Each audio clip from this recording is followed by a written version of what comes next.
Olá, que grande alegria estar com vocês mais um dia, pérolas preciosas de Deus. E hoje mais um ensinamento extraordinário para as nossas vidas, que Deus sempre nos deixa através da palavra dele. E como é bom poder compartilhar isso com vocês, poder ajudar vocês nessa evolução e reconstrução de valores. Quantas de nós nunca perdemos nossos valores em determinados momentos, em determinadas lutas, em determinados processos? E Deus, através da palavra dele, sempre vem mostrar pra gente que não é o fim não é na batalha, o fim não é no vale, o fim não é no poço, e sempre há esperança. E o vídeo de hoje é sobre isso. Ainda há esperança, independente da situação que você esteja passando hoje. Talvez essa situação seja para te moldar, talvez essa situação seja para reformar ainda mais os seus valores, o seu caráter, ou então essa situação seja para te preparar para o maior, o sobrenatural, e através disso Deus resplandecer e mostrar a glória dele através do que aconteceu com você, fazendo com que essa sua situação, que foi gloriosa, de grande transformação, servir de um grande testemunho para milhares de pessoas que estão passando provavelmente pelo mesmo processo seu e que necessitam ver e enxergar que ainda há esperança, independente da situação, da circunstância. Deus sempre vai agir. E para começar, hoje a nossa meditação vai ser no livro de Jó. Não sei se você já conhece a história de Jó, mas meu Deus, que história sofrida, mulheres! Muitas de nós passamos pela história, pelas realidades que o Jó passou. E o melhor de tudo, que esse ensinamento nos mostra que nem sempre será pessoas injustas que serão provadas, mas também os justos. Fran, mas por que os justos são provados? Porque Deus necessita ver a sua fidelidade. Toda vez que Deus quer entregar algo maior, Ele necessita colocar a gente uma prova para a gente ser moldado, para a gente melhorar nosso caráter, para a gente crescer em algo que a gente ainda não cresceu. Por exemplo, força, ânimo, fé.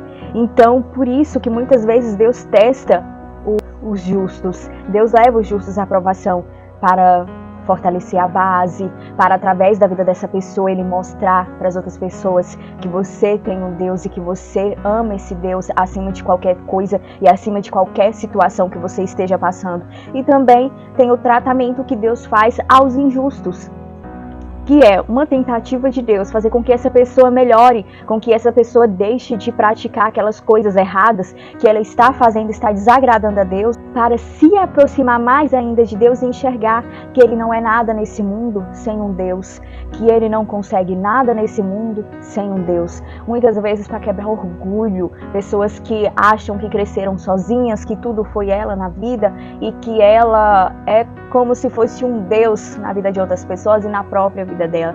Ela cria os seus deuses para ela e muitas vezes Deus vem e leva essa pessoa ao vale, ao poço, para transformar essa pessoa. E também tem aquela situação que é o inimigo que te leva para te desanimar, para destruir, abater a sua fé. Ver você desistir de Deus mesmo, entrar num poço, entrar numa depressão e desistir dos planos e os projetos que Deus tem para sua vida e que Deus já colocou sobre você e já te informou o que tem. Para começar, eu vou ler esse versículo para vocês maravilhoso, onde Jó, após ter perdido tudo, Jó perdeu tudo, perdeu os filhos, perdeu os servos, perdeu animais, perdeu a casa, ele perdeu tudo, mulheres, ele perdeu até o casamento, a própria mulher dele abandonou Jó e ainda pediu Jó para amaldiçoar nosso Deus e morrer. Olha para vocês verem que situação mais chata, que situação difícil. Uma pessoa que a gente escolhe para estar do nosso lado nos desanima, e muitas vezes nós mulheres vivemos isso, passamos por isso. No momento de batalha, no momento de perda, essas pessoas que a gente ajudou, que a gente apoiou, acabam indo embora e deixando a gente sozinha nessa prova, e a gente tem que vencer tudo, reconstruir do início, passar pelo aquele processo de dor, enxergar, reconstruir em silêncio. E aí Jó traz esse versículo que eu vou ler aqui para vocês como uma comparação. Está no capítulo 14, versículo 7. Para a árvore, pelo menos a esperança, se é cortada, torna a brotar, e seus renovos vingam. Suas raízes poderão envelhecer no solo, o seu tronco morrer no chão. Ainda assim, com o cheiro da água, ela brotará e dará ramos como se fosse uma muda plantada. Olha só a comparação que Jó faz. Jó trouxe a árvore para comparar com a vida dele, porque Jó não estava enxergando o que ia acontecer depois daquela situação. O que Deus esperava dele. E Jó, em nenhum momento da vida dele, percebeu que ele foi essa árvore cortada. Ele usou essa situação para fazer uma comparação diante da vida e daquele processo que ele estava vivendo. Ou seja, o processo dele, ele não enxergava esperança. Mas só que naquela árvore, na árvore que é cortada, ainda há esperança. E mal sabia ele que ele estava sendo essa árvore cortada. E muitas de nós passamos por esse processo, mulheres. Muitas vezes somos cortadas por situações adversas. Talvez seja um casamento que acabou, perdemos um filho, filhos nos abandonam, perdemos a nossa vida financeira, ficamos no fracasso, dependendo dos outros, dependendo de pais, vivemos sobre humilhação, sob pressão. Chegamos a perder até nossa moradia e ter que voltar a morar com aquelas pessoas que foram do nosso passado, um pai, uma mãe, ou então voltar a depender de uma situação dessa. E isso nos fere, nos machuca demais. E ver uma situação dessa só aumentando e calamidade atrás de calamidade, ainda mais destrói a nossa confiança e a nossa fé e a nossa esperança que isso pode mudar. É no momento do vale que Deus age. É no momento do vale, do poço, que Deus quer ver você esticar mais um pouquinho, ter mais um pouquinho de fé para você conseguir alcançar o plano que Ele tem para a sua vida. Então, mulheres, devemos fazer como Jó. Jó não imaginava que ele estava sendo provado como essa árvore. Ele não enxergava essa situação. Ele não via que ainda com o cheiro da água, qual seria esse cheiro da água ainda que ele estava lá naquele deserto, e ainda aquele cheirinho de água dele, ele permitiu que ele vivesse, permitiu que ele mudasse a vida dele. Foi ele não amaldiçoar Deus, não jogar a culpa sobre Deus. Ele estava com extremas dúvidas do porquê que ele estava vivendo aquilo, porquê que ele estava vivendo aquela situação, mas em nenhum momento na Bíblia diz que ele abandonou esse Deus, que ele xingou, que ele amaldiçoou esse Deus. E esse era o cheirinho da água que ele teve. E lá no finalzinho, a água que ele alcançou, que transformou a vida dele, foi quando ele abençoou os que estavam amaldiçoando. Naquele momento mais difícil, em vez de um amigo ir lá estender a mão para ele, ia lá para humilhá-lo, para tentar mostrar para ele que ele não era um homem tão justo assim, que por isso que ele estava vivendo aquele processo. Mas o Jó, ele sabia que ele era um homem justo, mas aqueles homens, aqueles amigos dele, amigos entre aspas, estavam tentando passar na cara dele que ele era uma pessoa injusta. E muitas vezes acontece isso com nós mulheres nessa situação. Por quê? As pessoas veem a gente dentro da igreja, as pessoas veem a gente ajoelhada, as pessoas veem a gente orando, e talvez isso gere até um constrangimento dentro de nós, diante dessas pessoas que estavam lá fora, estavam vendo a nossa vida de oração. A gente fica até com um certo constrangimento em relação dessas pessoas falando: vai, cadê o seu Deus? Por que você está passando por essa situação? Você não era aquela mulher que jejuava, que fazia propósito, que não saía de propósito? Por que você está passando por isso hoje? Você realmente era uma mulher justa? Ah, eu acho que você não era justa, viu? Eu acho que você era muito injusta, por isso que você está passando por essa situação. Porque Deus não prova ninguém que é justo. Mentira, mulheres. Sempre vai levantar pessoas para nos constranger, para nos levar à vergonha, para passar na nossa cara o nosso tempo de oração, que não valeu em nada, que a nossa situação está precária, que a gente não vai sair disso. É uma grande mentira que Satanás levanta através dessas pessoas para nos derrubar, nos destruir, tirar a nossa fé. Porque antes de você passar pela aprovação, Satanás te viu lá ajoelhada, Satanás te viu lá fazendo o seu jejum, Satanás te viu lá renunciando às coisas desse mundo, renunciando o mal para viver no bem. Satanás viu você lá, naquele momento que você estava numa preguiça, numa dificuldade de levantar para ir para a igreja, você pegando sua roupinha, se arrumando, pegando sua bolsinha, sua Bíblia e indo para a igreja. Ele viu esse momento, ele viu as pessoas dentro da igreja te admirando, falando: nossa, aquela mulher é uma mulher de oração, aquela mulher é uma mulher pentecostal, é uma mulher que confia em Deus, é uma mulher que vive os planos de Deus na vida dela. Nossa, eu quero ser como aquela mulher é régua. Satanás viu isso. Satanás viu isso e ele vai levantar as pessoas para julgar, porque se você foi régua no momento bom, ele quer te usar como uma régua quebrada no momento ruim, para aquelas outras pessoas que estavam lá fora te analisando, para talvez colocar na cabeça delas que, poxa, não vale a pena eu servir a Deus como ela estava servindo, porque ela fez de tudo, ela fazia de tudo para Deus, ela servia, ela jejuava, ela entrava em propósito e agora está vivendo essa situação. Quer isso para mim não, eu não preciso disso. Aí acaba desacreditando. Da mesma forma que você foi régua para construir a fé na vida da pessoa, Satanás vai te usar como uma régua quebrada para destruir a fé na vida de outras pessoas que te admiravam. Então, mulher, mesmo nesse momento de poço, nesse momento de vale, tenha fé. Continue sendo essa régua que Deus te fez, essa régua de joelhos, essa régua de propósito. E sempre no momento da aprovação, isso eu vivi muito. Vai ter momentos que a gente vai esquecer do propósito que Deus tem na nossa vida. Teve uma vez, antes de eu entrar para uma prova muito grande da minha vida, eu fui no culto e Deus usou o pregador para falar comigo. Olha, a única coisa que ele falou naquela noite para mim, não esqueça da promessa que Deus tem na sua vida. Aí eu sentada e pensei assim, mas assim, como assim esquecer da promessa que Deus colocou na minha vida? Isso eu não esqueço. Eu sei que uma hora eu vou alcançar. E é isso que nós pensamos, mulheres. Mas no momento que a gente é levada ao vale, que a gente é cortada, que a gente cai num poço, a gente realmente acaba esquecendo. Aí teve um determinado tempo e eu naquele processo, eu falei, poxa, e nada vai acontecer comigo, porque eu não enxergo mais nenhum plano de Deus na minha vida. Isso aqui não tem jeito como se revertir. A nossa esperança inabalável, acaba sendo desconstruída a cada processo difícil que a gente vai vivendo. A cada processo, a cada situação de perda que a gente vai passando, aquela fé que a gente tinha, naquela promessa, naquela palavra de Deus, ela vai diminuindo até chegar ao chão. Até chegar ao chão. Foi essa situação que eu vi. Eu falei, poxa, agora acabou a minha vida, eu não tenho mais vida. Agora sim, Deus. Mas o Senhor não tinha aquela promessa. Aí teve um dia que eu tava orando, eu não desistia, mulheres, eu sempre orei. As pessoas vendo a minha situação difícil, as pessoas me vendo debaixo de humilhação, mas eu sempre orando, eu sempre jejuando, eu sempre debaixo de propósito. Aí, e esse dia me marcou tanto. Quando eu tava em oração, aí veio a lembrança do pregador falando comigo. Ainda há esperança. Aí eu lembrei, ainda há esperança. Aí eu entendi por que Deus falou isso comigo naquele momento. Porque Deus já sabia a provação que eu ia passar, o vale que eu ia entrar, a árvore minha que seria cortada. Eu já sabia disso. E a única coisa que Deus pediu para mim naquele momento é não esqueça das promessas. Aí eu me levantei da cama, fui lá, peguei um papel, escrevi e preguei na minha Bíblia. Deixa eu mostrar para vocês. Aqui. Lembre-se da promessa. E toda vez, durante o meu vale, eu sempre vinha, olhava aqui e lembrava ainda a esperança para a minha árvore cortada. E muitas vezes Deus corta a nossa árvore para a gente preparar para o processo que Ele espera que a gente viva.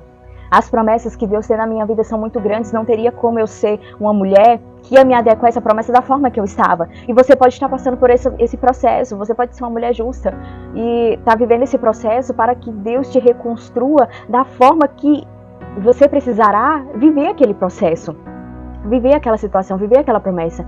Quando a promessa é grande, maior é o nosso caráter, maior é o nosso valor que tem que ser preparado, maior é a nossa base que tem que ser preparada para receber aquela bênção.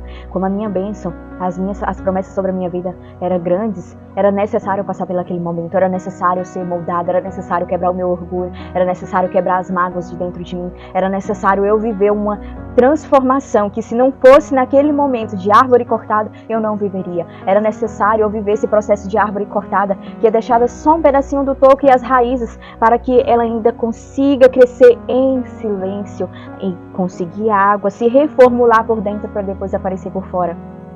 Muitas vezes Deus te leva, mulher justa, a esse processo de crescimento em silêncio. As pessoas por fora olham para você e falam, coitada, olha a situação que ela vive. Eu acho que ela não adorava a Deus. Verdadeiramente eu acho que ela era injusta. E aquela humilhação por fora e por fora e por fora e por fora. E você lá dentro crescendo em silêncio. Então, mulher, nesse momento de vale, cresça em silêncio. Escolha ainda confiar nas promessas que Deus colocou na sua vida. Traga à memória tudo que Deus falou e vai colocando na sua raiz, vai alimentando em silêncio, vai crescendo em silêncio, porque em um determinado tempo, quando você estiver alimentado, esticado mais um pouquinho para conseguir alcançar a água que é Deus, você vai começar a brotar por fora e o seu bruto e a sua nova árvore pode ter certeza, vai ser bem mais magnífica do que já foi, muito mais esplendorosa, muito mais forte, muito mais cheia de vida. Foi isso que aconteceu com Jó. Jó recebeu tudo em dobro, mulheres, depois desse processo de provação que ele passou. E é isso que Deus faz em nossas vidas, e é isso que Deus vai fazer na sua vida nesse momento. E agora, vamos lá na parte da Bíblia, né? Porque a gente tem que pregar a verdade também, né? Não é só motivação, mas tem algo por trás de toda a situação que Deus quer trazer para a nossa vida. E nesse processo de amadurecimento, de crescimento no vale, Deus sempre quer trazer um ensinamento aos nossos corações, seja para nos melhorar, nos aprimorar, ou seja para tirar de nós algo ruim. Como aconteceu aqui no livro de Daniel, capítulo 4, versículo 15. Eu não sei se vocês já conhecem essa história. Se não conhecem, leiam. É maravilhosa. A partir do capítulo 4, vocês vão conseguir compreender muito bem a situação que Nabucodonosor passou. Então, o Nabucodonosor, ele foi um rei muito orgulhoso. Um rei que construiu deuses para ele, um rei que não confiava em nosso Deus, um rei que cresceu, se tornou rico, imenso no reino dele, e ele ensoberbeceu, ele colocou no seu coração orgulho, ele achava que ele era um Deus para essas pessoas, ele achava que ele era um grande Deus na vida dele, e Deus colocou um sonho, deu uma visão para ele, onde ele vai relatar aqui na Bíblia, onde ele teve uma visão que ele viu a árvore crescendo até chegar ao topo do céu, e essa árvore era super verde, cheia de frutos, cheia de vida, grande, os animais ficavam debaixo dela, os passarinhos acampavam nessa árvore, os animais comiam dessa fruta, e esse sonho era ele, essa árvore era ele, uma árvore grande que cresceu, uma árvore que dava frutos, uma árvore extremamente estrondosa, gigante, e isso mostrava o tamanho da soberba dele. Ele se achava um deus na vida daqueles animais, aqueles animais lá representavam o povo dele, o reinado dele, e ele cresceu demais e acabou enchendo o coração dele de orgulho. Aí lá, no sonho dele, Deus mostrou cortando aquela árvore, que veio um anjo e cortou aquela árvore. E aqui no capítulo 4, versículo 15 diz: mas deixe um toco e as suas raízes, preso com ferro e bronze. Fique ele no chão, em meio à relva do campo, e ele será molhado com o orvalho do céu, e com os animais comerá grama da terra. A mente humana lhe será tirada, e ele será como um animal, até que passem 7 tempos. E foi isso que aconteceu. Mas, mulheres, isso aconteceu depois de 12 meses. Exatamente, 12 meses ele estava lá olhando todo o seu reinado, se orgulhando daquilo tudo lá no seu terraço. E olha o que ele falou: acaso não é essa grande Babilônia que eu construí como capital do meu reino, como meu enorme poder e para a glória da minha majestade? Olha o tamanho da soberba que entrou no coração dele, o orgulho. Ele se glorificava. Ainda com essas palavras na boca dele, Deus foi lá e cumpriu aquele sonho, o cortou como uma árvore. E aqui diz que ele realmente foi tirado do entendimento dele por 7 tempos. Ele ficou no mato, cresceu os cabelos dele, ele ficou parecendo um animal, gente, e comendo capim. Aí, após os 7 tempos, Deus trouxe o entendimento dele de volta, e ele compreendeu que ele não é nada, que Deus pode tudo, e ele achava que ele tinha o controle do mundo na vida dele, de todas as situações na vida dele. E muitas vezes é isso que acontece com algumas de nós mulheres quando somos injustas. Quando somos mulheres ainda que tem o mundo dentro da gente, quando somos mulheres que planejamos somente ganhar o mundo ou conquistar o mundo, esquecemos de Deus. Aí vai lá Deus e corta para que a gente viva no chão, comendo capim, para a gente ver que toda a glória é de Deus e que a gente não determina nada em nossa vida. Deus sempre vai derrubar a pessoa que se acha demais, a pessoa que se ensoberbece demais e que se acha um Deus e se glorifica. Aí Deus vai lá e derruba para que essa pessoa possa crescer na humilhação, possa ter um coração humilde, possa se moldar e reconhecer que tudo estar no controle das mãos de Deus e não no controle dessa pessoa que se achava grande demais. E muitas vezes Deus faz isso, e aqui na história diz que ele enxergou, ele fez uma oração a Deus, reconhecendo que Deus era isso, e tudo foi devolvido a ele. Olha só, gente, que história maravilhosa. Eu espero que essa história possa construir na vida de vocês um novo caráter, um novo valor, ou então ressignificar a promessa que estava morrendo aí no coração de vocês. E mulheres que se sentem injustas e que são injustas, que ainda praticam muitas coisas desse mundo, ainda é muito vinculada e acredita muito na força do próprio braço.